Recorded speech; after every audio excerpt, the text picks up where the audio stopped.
어날은 정월 이틀 1976년입니다.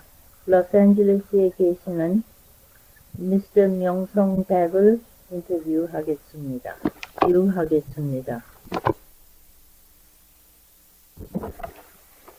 Good morning, Mr. Paik. Good morning, Mrs. Sanu. Do you have an English name as well as a Korean name? No, No. just an original Korean name. What do people call you? They have a nickname, Jim. Jim. Yeah. Okay. Is it all right if I use Jim, or would you rather be called Call me Meung-san. Meung-sung? That's what my parents call me. That's fine. Yeah. Mr. Meung-sung. Mr. Meung-sung. Meung-san. Meung-sun. Yeah. Okay. When did you leave Korea, and why did you leave? All right. In order to tell about that, I got to tell about my father and mother. All right, that's fine. Well, my father and mother, they got married, and they had me, the first child, and my sister, the second child. Mm-hmm. And by the time before they got married, and they raised two of us in Korea, the Japanese come in. Mm-hmm. No, the Russians come in. Right. Then the Japanese come in and chase the Russians away. I see. How old were you at that time? Oh, this is in the early 1900s. Uh-huh. Was this before you were born? Oh yeah, this is before I was born. Oh, I see. I like to start with when you were, after you grew up. So, okay, so when the Russians came in and then the Japanese Well, this is before I was born. The Russians come in, control Korea, then Japanese come in, drove the Russians away, Mm-hmm. and then the Japanese finally assumed control. Right. So have a military control of Korea. Mm-hmm. Well, my father and mother, they fought against that Japanese control. Uh-huh. But after the Japanese fought off the Russians and chased them out of the country, they see there's no hope for freedom in Korea for the time being. Mm-hmm. So they figured, well, in order to live under freedom, we have to leave the Korea. So they made arrangements to go to Hawaiian Islands. Oh, I see. This was in 1904 and 5. I see. And this is when you came with your parents, right? Yeah. Well, how old were you at that time? I was born November 1, 1897. Mm. So I was about 7 or 8 when we left Korea. I see. What do you remember of Korea, at that time? Very elementary. All I remember is has the sun shines in the day and moon at night, day and night, and it's very hot in the summer and very cold in the winter. It has snow in the winter. That's about all I know. And I see. Which part of Korea did you come from? Pyongyang, Northern Korea. Mm-hmm. You don't remember going through any hardships yourself? No. Oh, I had a joyful time in Korea when I was young. We lived next door to our grandparents, and they spoiled my sister and me. There were just the two of you? Yeah. When your parents left for America, did they take both of you children then? Yes. Oh, we left as a unit. I Father see. and mother and son and daughter. How old was your sister? Was she younger than you? She's 3 years younger than I am. Is she still living? She's still living. And where is she? At the moment, she's in the Philippine Islands. She has a son that's a financial advisor to the Asian Bank in the Philippines. He has charge of that area. Oh, I see. Asian American Bank. Very He's interesting. working for the United States government. Mm-hmm. He's working for the federal United States government. I see. He's a financial ambassador, they call him. Oh. Now, so she's visiting him for 2 months. I see. She'll be back in Frisco January 17th. Oh, she lives in San Francisco? She's going to. Oh. She retired. I see. She's a widow now. I see. I'd like to meet your sister too. Yeah, she'll be there. Uh-huh. Um, Meung, when you came with your parents, did you first go to the Hawaiian Islands? Yeah, I went to the island, worked in the sugarcane plantations. Mm-hmm. That's what your parents did. Now, were you able to go to school at that time? Oh yes, they sent me to public school. Mm-hmm. Okay. How long did you stay in the Hawaiian Islands? Oh, we stayed in the Hawaiian Islands maybe about 18 months. Oh, not very long. Not very long, because my father started in the sugarcane fields. Then on account of his had training in the missionary field, they want him to be a traveling missionary among the Korean camps in the islands. Oh, what is your So father's name? Paik Gu. Mm-hmm. So did he become a traveling minister? Yeah, for about a year. Uh-huh. What He was denomination? paid by the church board. Mm-hmm. Was he a Methodist or Oh, Presbyterian? that's very interesting. Yes. The village where we lived was first contacted by the Presbyterian church. So everybody in that village is Presbyterian. Mm-hmm. So we're Presbyterians to this day. I see. It's in the family. Mm-hmm. After you left the Hawaiian Islands, and why did your parents leave the Hawaiian Islands? Oh, the Hawaiian Islands opportunity is very limited. And they heard on the mainland there's unlimited opportunity. I see. So he arranged a loan to pay the steamship fare, and we landed in Frisco in 1906, Oh. right after the earthquake. Mm-hmm. And what did your parents do then? Oh, they hunted around, and there's nothing to do up in the San Francisco area. Mm-hmm. So they made contact with an extra labor gang on a railroad in Needles, California. It's in the Imperial Valley. Yes. Uh-huh. So we stayed there, put in a year, Mm-hmm. working the extra gang. Uh-huh. My mother cooked in the kitchen, and my Mhm. father worked on the railroad track. I see. And then what happened? And then it's hard work and very low wages. Right. So he heard the labor in the orange and lemon groves of around Riverside and Redlands, Mm-hmm. they paid a little better. Uh-huh. So he made contact, and that's where we went. Mm-hmm.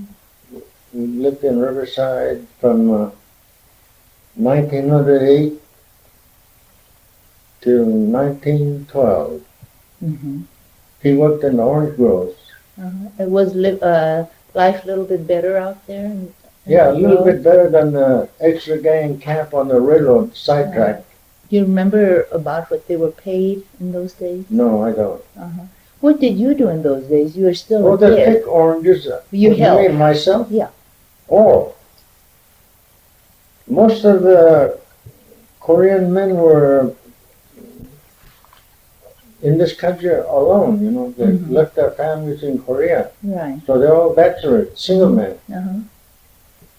And So they had no place to cook their food, so my father and mother got the idea run a boarding house very good. for those men. Uh-huh. So I had anywhere from 30 to 40 men eat at our boarding house. I see. So that's how my mother made some money. Uh-huh. In a year, we paid back all the money we borrowed for the steamship fare from the Hawaiian Islands. Oh, very good. Oh, before we go any further, I'd like to make a point about why we left Korea All right. in the first place. Yes.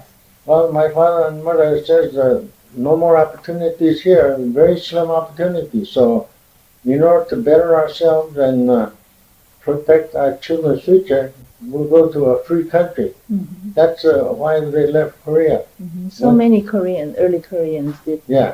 for the So same that was reason. their main objective, to better opportunity for the children. Mm-hmm. Well, their objectives basically are not very different from any parents, right? Yeah. Uh-huh. But they were willing to leave a familiar place to go into a strange And land. they urged our grandparents to their father and mother to leave with us, but the old folks there didn't want to leave the familiar ground. Mm-hmm. So no, they were too old. We don't want to leave Korea, so they stayed. And after we come to America, they wanted to come over, but then it was too late. The Japanese clamped down restrictions and rigid controls and wouldn't let them out. That's right. So they just died there in the old age. Mm-hmm. Oh, and another thing I want to mention is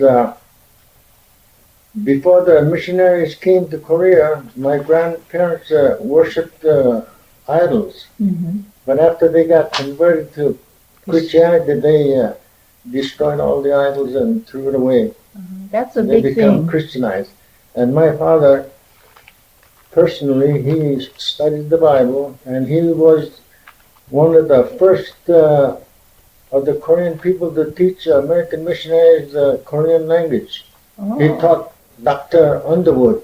is that right? Yeah. That's interesting. And he could have had enough training to be ordained, but he had to look after his father and mother and cousins and nephews and so forth.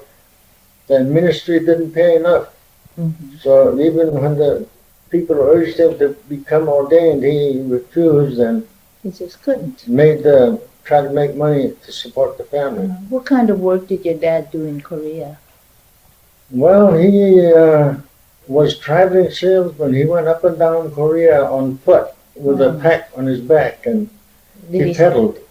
He made pretty good that way, and he saw. What was he peddling? Oh, anything that the peddlers peddled at that time. Medicines, maybe? On his back. I don't know And about ginseng. medicine, but whatever it is that he could cash in on. Uh-huh. So he did that for several years. Then he wanted to stay home, so he learned how to sew and he became a tailor. Oh. He bought a hand-operated Singer sewing machine, Yeah. and he opened a tailor shop. He did that for a while, but didn't make enough money either. So he got the idea, after the Japanese took control, leave the country. Looks like some of his talents are brushed off on your brother Ed, and Yeah. the talent. Yes, the For elementary, the basic urge was there. Yes. Yeah, he had all the Uh-huh. basic ingredients in his nature. Yeah, you have a very interesting early history of your family, which is quite rare Yeah. among other of the peoples here. Yes, my father could have been an ordained minister, but he says that can't support family on the minister's, what the minister get. Yeah, that's true. So he may come to this country. And then, let's see, up to, we stayed in Riverside 4 years. And in that period, I went to a Presbyterian church and Sunday school every Sunday, never missed a Sunday, rain or shine.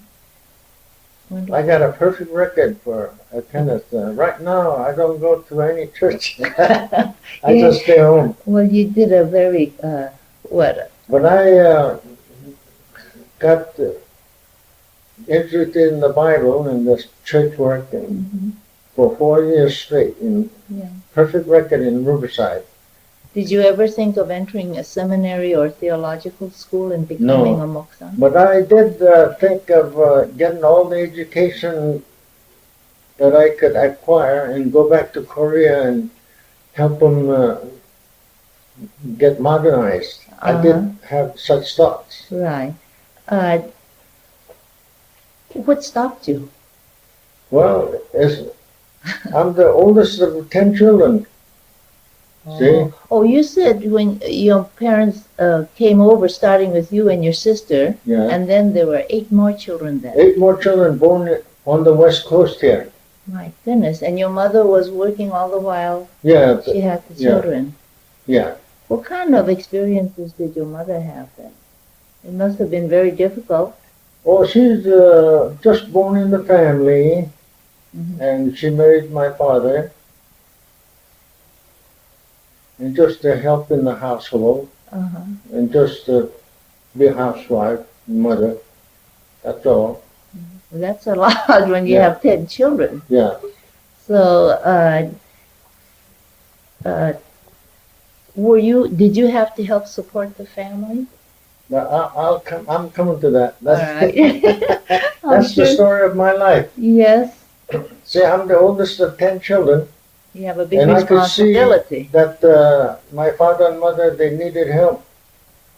So I just pitched in, and as long as I'm able, I'll help them. What kind of work did you do? Oh, any kind of work. At first, I helped at home with my father and mother's boarding house business. Right. So I'd go and do all the shopping. I'd buy all the groceries, meat, vegetables, bring it home. Did you have contact with the wholesalers in those days? Or no, just retail shops. We didn't have that much outfit. I see. So just about everything retail.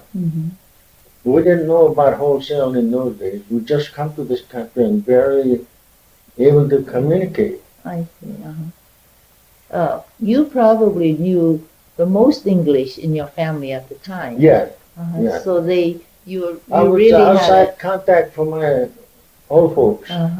You were the main contact, really. And that's one reason my father, he had contact with the outside people on account of when he's employed. See, he had to talk. Right. But my mother, she always stayed at home. So she never had contact with outside people. So she never learned any English. She didn't have the opportunity. And when she became a widow, that became a problem. She had to live alone and couldn't talk English. Yeah, when was she widowed, your mom? Was that, do you remember how old you were? Maybe you can just go. Yeah, I got it. I got everything down here. That's what I was gathering. Better shut that off. She was born September 9, 1897 in Korea. 1879. 1879. And we came to Hawaii in 1905. Right. To San Francisco in 1906. And she died March 12, 1969, at the age of 89 in Los Angeles. Married at Sukchon, Korea, October 15, 1895. And she had 10 children. And 10 children. 7 boys and 3 girls. Are they all surviving now? All surviving. Just one died a couple years ago. Is that right? One of the is one little older than Ed. I see. Next older than Ed. One period when we were on a farm in, let's see, in You left, this means you left California. Oh yeah. After how many years about? We left California in around 1920. And went up north to Washington to a sawmill. We stayed there some months until they fired everybody, all the Koreans that worked in that area. And then we moved to Washington State, had a farm, and they passed the anti-alien law, so we can't lease farmland. So then we moved to Utah. And why did you go to Utah? Were there other people who said to come, or? Yes, there was 2 Korean families there. You know who they were? Yeah, Kim Young-gun. Yeah. And I can't remember all his name. He's dead now. But anyway, there's 2 Korean families in Utah, and one of them suggested we could come and work in the sugar beet farm. Oh, I see. And how many of you went then? Your family? My father went first to locate get a location. Then he arranged a loan to transport the whole family from Washington to Utah. Were there 10 of you then? No. How many? About? Oh yeah, that's 10. By that time there was 10. Oh, by the time we left Washington, there were 10 children.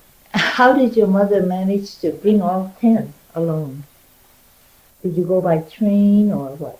Oh, train. Yeah, train. Uh-huh.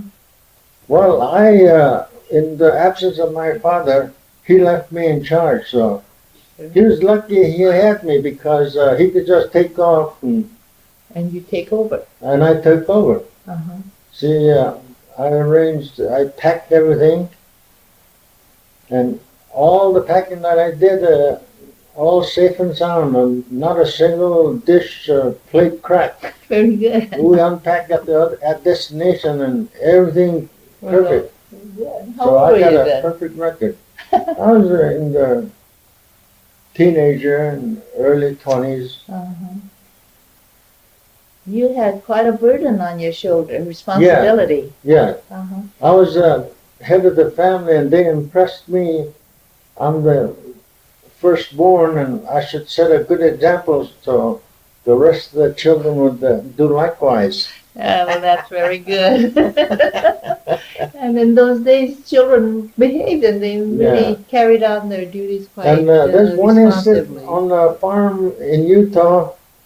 See, I was supposed to take the children, my brother and sister, out to the farm and see that they do the work. And I used to be quick-tempered and violent-tempered, and I holler my head off when I lose my temper. Oh, you look very calm and sweet right now. Oh yeah, right now. Mellowed. But in those, when I was a teenager, I had a violent temper. I knew it. Yeah. I was very quick-tempered and shoot off my mouth. And maybe that's how you got your younger ones to behave. No, I found out that didn't work. Didn't work? You got to be cool and calm and under control yourself before you can control others. That's a lesson I learned when I was a teenager. Mm-hmm. In order to control others, you got to have absolute control of yourself. That's true. You got to keep calm and cool. And after I realized that, why? Yeah, you were going to tell about your incident on the farm. Yeah, that's the incident. Oh, that's one incident that happened to me on the farm, spiritually. Oh, I see. Mentally. Mm-hmm. After I realized that, I controlled my temper and remained calm and cool. What did you raise on the farm? Oh, in the Utah farm, we raised alfalfa hay, wheat, sugar beets, pigs, chickens, milk cows, what they call a general farm. I see. Were you there very long in Utah? Oh, let's see. In Utah, we stayed on different farms from 1922 to 1939. You stayed there quite a while. Yeah, we stayed quite a while. Was life pretty good there? It was good. Making living wasn't we made a living. We had enough to eat, enough to raise the children. Uh-huh. So your dad was also on the farm? Yeah. I see. Uh-huh. And then you left Utah eventually, I know. Oh, yes. Where did you go then? Well, myself, the children got old enough to take up my place, so I left and went to Ogden, Utah. It's a big town nearby. Mm. And then eventually I went to... why did you go to Ogden? To get work in the city. I see. You're getting tired of the farm, were you? No, just the farm isn't big enough for the whole family. 7 boys. Don't need all of them there on a little farm. Yeah. So I went first. To the city. To the city, got a job, and what kind of job did you do in the anything. City? I worked on the streets, in the drainage ditch, putting in new pipelines, a big ditch, and they're having trouble with the water in the trench, so they got a little gas engine to pump water, and whoever was tending the engine, he couldn't keep it running. So I told him I can make that engine run, so I made it run and keep the water pumped. So I got a job tending that gasoline engine. Oh. And then I went to Garfield Smelter in southern Utah. It's near Salt Lake City. They get the copper ore from Bingham Canyon Mine and bring it over to this Garfield Smelter by the Salt Lake Sea. The Great Salt Lake is on the shore of there. I stayed there about over 2-3 years. Oh, were there other Korean people doing that? No, I was the only one there. But there's a lot of Japanese there. I lived in a Japanese labor camp. When you were looking for work in those days, did you feel any racial prejudices? Yeah. How Very prejudiced. You couldn't go to any restaurant, any good restaurant. They wouldn't serve you. You go sit on the seat and nobody come to serve you. So you just have to walk out and go to a place that would serve you. What kind of places did you have to go to? Well, some cheap place. Rundown places? Some rundown place where they couldn't discriminate.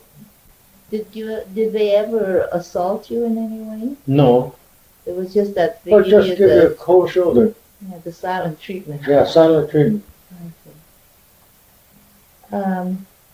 Did you feel enraged about this? No, that's the way it is. So I accepted it. It seems that I didn't like it, but I accepted it. That's the way it was set up. And we couldn't do anything about it. Yeah. In those days. Yeah, in those days, I think people were too busy to trying to make a living, and they didn't want to make any trouble, what they would call All trouble. they wanted to make a decent living. When did you get married, and how did you meet Rosie? Oh, it was, we was only 3 Korean families in Utah when I was of marriageable age. And I had longing to get married, but there wasn't any suitable partner around. So, and I lived in lived and worked in Garfield Smelter for a few years, and then my sister and brother-in-law, they invited me down to Anaheim, California. So they had a good business in the fruit stand. So I come down there and stayed with them for a while. I was still single. And then I had an opportunity to be a salesman for a Korean outfit that made what they call genuine chop suey. Oh, yes. Yeah. So I stayed with them 1 year. The first 6 months I made very good money, enough to live on and buy a car. My. Then the second 6 months, for some reason, I lived off the profits I made in the first 6 months. After that profit was all eaten up, there's no more left. And by that time, my father and mother, they sent me a message that there's a nice, healthy girl up in Idaho. Yeah. She's a teenager, almost 18, and if I was interested, they'd arranged to have me bring us together. So that's how we met. I left Los Angeles, went to Utah, where my folks lived. Then my father and I went to Boise, Idaho, where my future wife was. How old were you then at the time? You don't remember? That's, you figure that out. That was 1929. Okay. Winter of 1929. And I was born in 1897. I was 32. Yeah. 32. And so when you met Rosie, you were very happy with what you saw and Just what you wanted, huh? Just what I wanted. Isn't that wonderful? She's young and attractive looking and healthy. What more can you ask? Yeah. and she was willing. So we got married immediately in 2 days. That's wonderful. It's a winter. Let's see. February 29, I think it was. I got the marriage certificate here somewhere. I believe you. How many children do you have? 4. That's another story. We had, we got 6 children altogether now. But the first 5 were girls, 100% girls. And then the 6th one just turned out to be a boy, Urban. So we have 5 daughters and 1 son, 6 total. Wonderful. And every one of them still living. The oldest daughter named Helen, she works for PRW. And she has a very interesting life of her own, but at this time, she's working for TRW. She started many years ago. TRW Commission. Huh? What is TRW? Oh, it's a conglomerate. They have their fingers in aviation, space age, automobile parts. It's initials of the names of the founders of the company. If you say TRW, it's just like General Electric, GE, something like that. It's a worldwide conglomerate company. And what I want to mention is my daughter Helen, she's an assistant to the engineers on the Pioneer that first went into outer space. She did all the mathematical calculations on the computer. Very good. She studied mathematics and she knew enough to get a job like that as engineer's assistant. Very good. To figure out all the calculations. And right now that's what she's doing too at TRW. I forget what the name was, but anyway, it's Thompson, Ramo, Woolridge or something like that. Okay, what's number 2 doing? Number 2 is Alice. She went through high school and got married early, and she has 5 children. And she's just a housewife. She last job she had was as a bank clerk for Bank of America. That's fine. Number 3? And number 3, that's Ethel. She worked for the Department of Water and Power in L.A. Then she got married and had 3 children, 2 boys and a girl. And they're old enough so she can go out and work. So she's working for some big company in West Side Village near Thousand Oaks over there. What was that? It's near Ventura County. That was Ethel. That's Ethel. The next one. And the next one is Margaret. Oh, I want to tell you about Margaret. She's very religious. I always kind of on the religious side. And she studied religious subjects and she married to a minister. She's a minister's wife.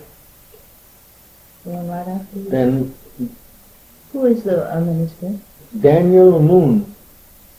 He got a position with the Baptist Church headquarters in Atlanta, Georgia.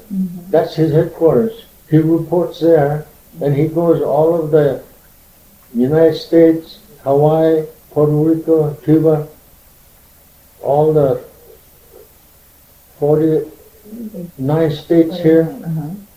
And he looks after the minority groups in the Baptist Church organization. Oh, that's very fine. Chinese, Filipinos, Japanese, Koreans. Yeah, he just come back from the Puerto Rico and Cuba. He said there's a lot of Koreans in Florida. Yes. In Oklahoma. Yes, there are many Koreans now since immigration is opened. Now, after Ethel. And that was Margaret, that's minister's wife. She's very religious. And then after on Margaret, there's Noran. Oh, she went through high school, married early, and she has 3 children now. 2 girls and a boy. And after that is who? And after that is Urban.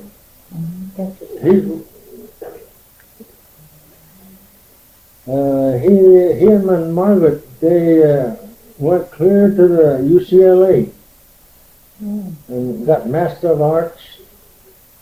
And he specialized in dramatics and electronics for sound, stage, sound effects. And right now he's working for Universal Studios as a film editor. Very good.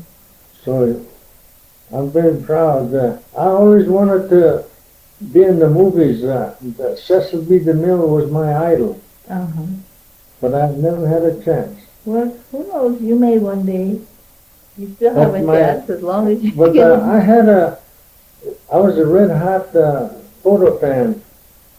I picked up the little Kodak and started with that, and in those days, Graflex was the best instrument they had. So I acquired a Graflex and took hundreds of pictures.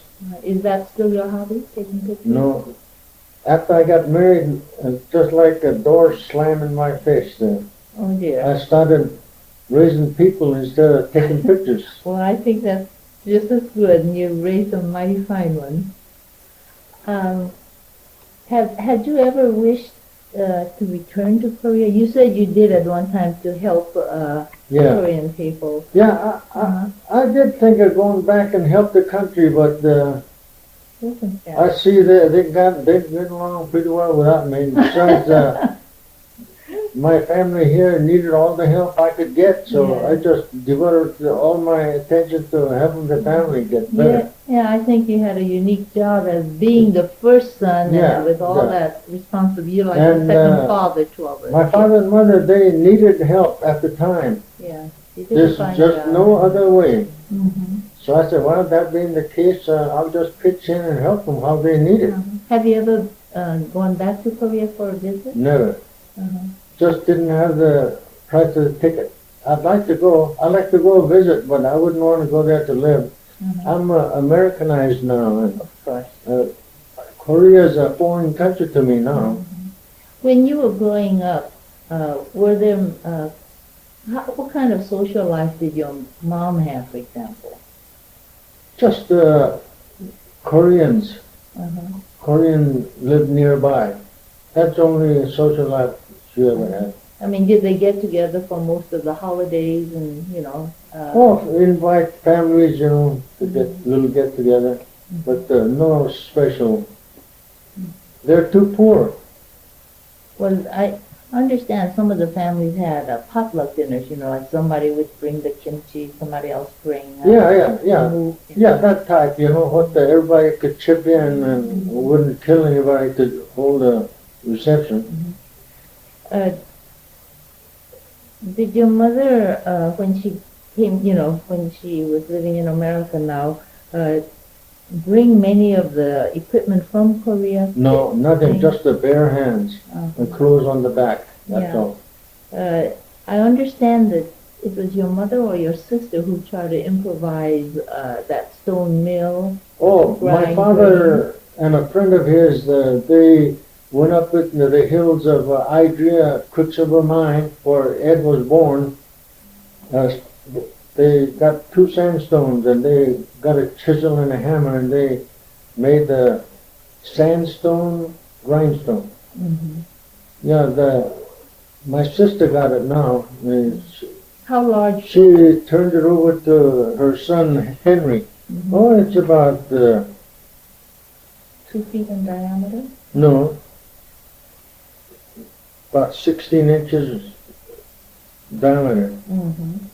Enough handy for a woman to grind by hand. Was it used quite a lot? In those days, that's the only way we could grind food. Oh, what about ironing clothes and that? Oh, they had those, what they call sad irons. What iron? You put the iron on the stove. It's a heavy iron. They call it sad iron. You just put it on the stove. When it gets hot, you pick it up And press. and use it until it gets cool. Then you put it back and pick up another hot one. What kind of fuel did your mother use when she Wood, first came? coal, depending on what area you lived, what was available. Did she have running water when she first came? No. Was it your job to go get water for her? Yeah. Where did you get it? I solved it by drilling a well. Yeah, I And putting a understand pitcher that. pump. You understand that. Every place we went, I did that. I understand the packs are pretty creative. Now, what did you do again? You dug a well or pump? Yeah, dug a well. How did you know where the water is? Or? Well, it just happened wherever we went, there's plenty of water near the surface. So every place we went, farm or so place, any place didn't have any running water, first thing we did was put it in a well and put in a pitcher pump and pump it by hand. Always had running water for pump water for my mother. That's one thing I insisted on. Where did you learn how to do this? Well, it was common. All the farm people had it. But some people, didn't put it in, so I was amazed how many people wouldn't put it in. They'd make the children and the women folks go out to the irrigation ditch and bring it in with a bucket. Was the water pure? Yeah. Did you have any means of purifying it, or you just? No, we just. You put a pipe down. Is that Yeah. how you do it? Yeah, there's clear, drinkable water. That's interesting. Yeah, a lot of people, they're amazed that we put a pump in when we didn't even own the land. I tell them for a few dollars, I'm going to put it in. I'm going to have my mother go out to the ditch, irrigation ditch to get water. In this way, were you able to have a plentiful supply of water? Oh, yeah. Never run out. That's one good thing. Well, with a family like you had, you needed lots of water. Yeah. One point I want to stress is my father and mother, they wanted to do everything, have the children educated. The education was the main thing. Now myself, I finished grade school on a Friday afternoon. I remember that. Yeah. And the very next morning, Saturday, I started working. I worked all my working life. Most of the time it was to support my father and mother's family and my brothers and sisters. And then I got married. I vowed I'd put all my children at least through high school. And most of them went through the university. You did. Very So I have to thank the American public education system for that. We piggyback right on their education system. Without that, they'd never be educated. Yeah. Of course, you pay taxes to help for the schools. Oh, yeah. Don't forget. And I remember when Irvin was going to UCLA, he needed a car. So he got his own car, but he couldn't afford the insurance. So we paid the insurance, $350 a year. That was terrible. We just took all our savings to do Almost that. $1 a day. Yeah, $1 a day, that's what it That's what it was. amounted to. So we paid that for 4 years. Well, it was necessary. We're getting a free education, so we had to pay something. Sure, you have to rationalize that. So that's how we took it. And then anytime he needed a book or supplies, we let him have it and he could get it. And when he took up drama at the high school, he said that he'd like to have a tape recorder. He could make good use of it. So we bought him a $200 Wallensack tape recorder. Oh, that's the finest. At the time it was. It still is. What advice do you have that you'd like to give to the young second generation and third generation people?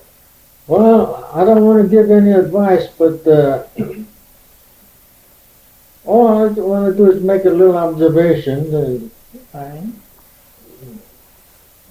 In the first place, you have to have good health, and the second, you got to have an aim in life.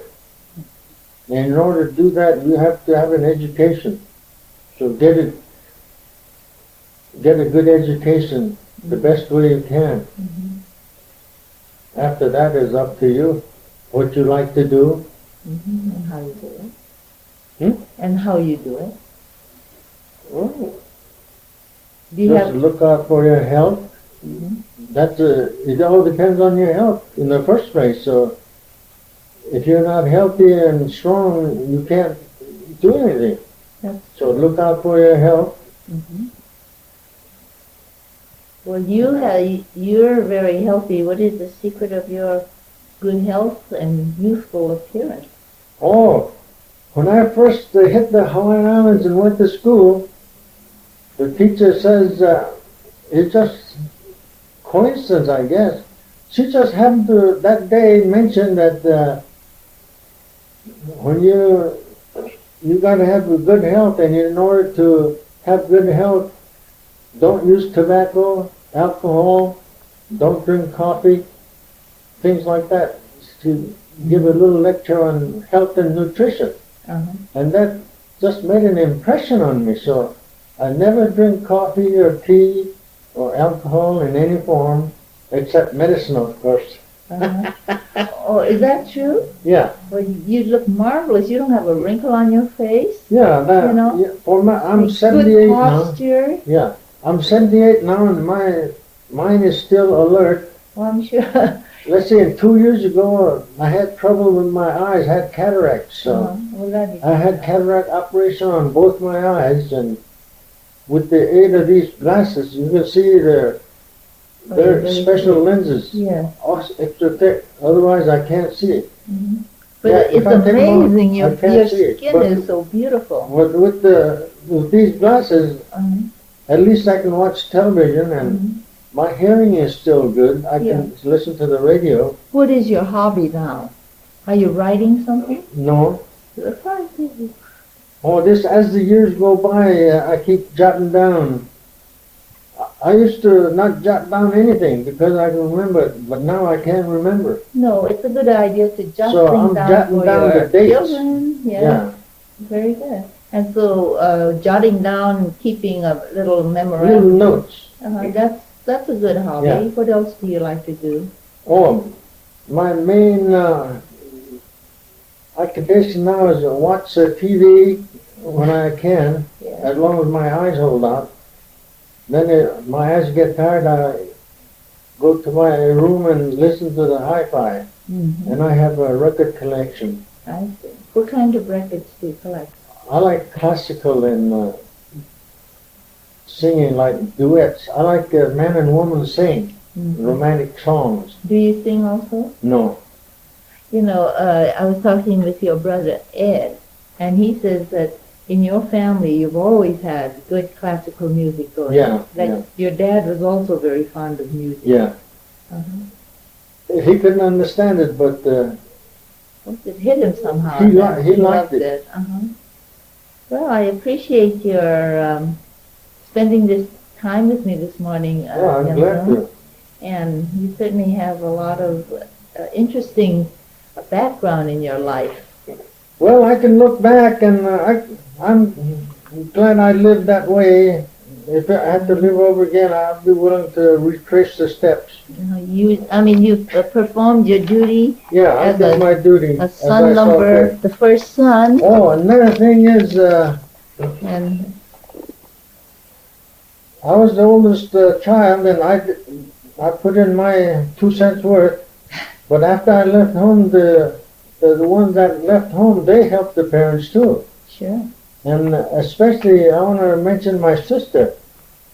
When our mother got sick, deathly sick, in January, a couple months before she died, my sister waited on her hand and foot for 2-3 months. And she was with her in the sanitarium the last 3 weeks, Which day and sister night. was this? That Kwang, Uh-huh. Kwang San Lee. She married Mr. Lee. Uh-huh.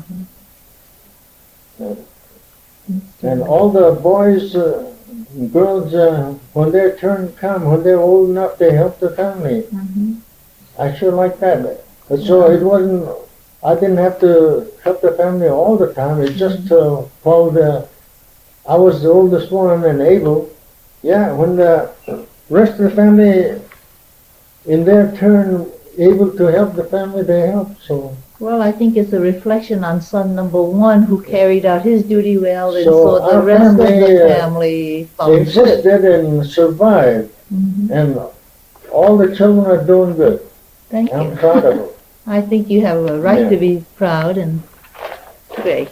Well, I hope you continued good health and happiness in the new year. See, I want to give you a photo that I have a surplus photo Well, how of nice. my 7 brothers and 3 sisters. If I can find it, I got it somewhere here. All right, thank you very much. Taken at the time my mother's funeral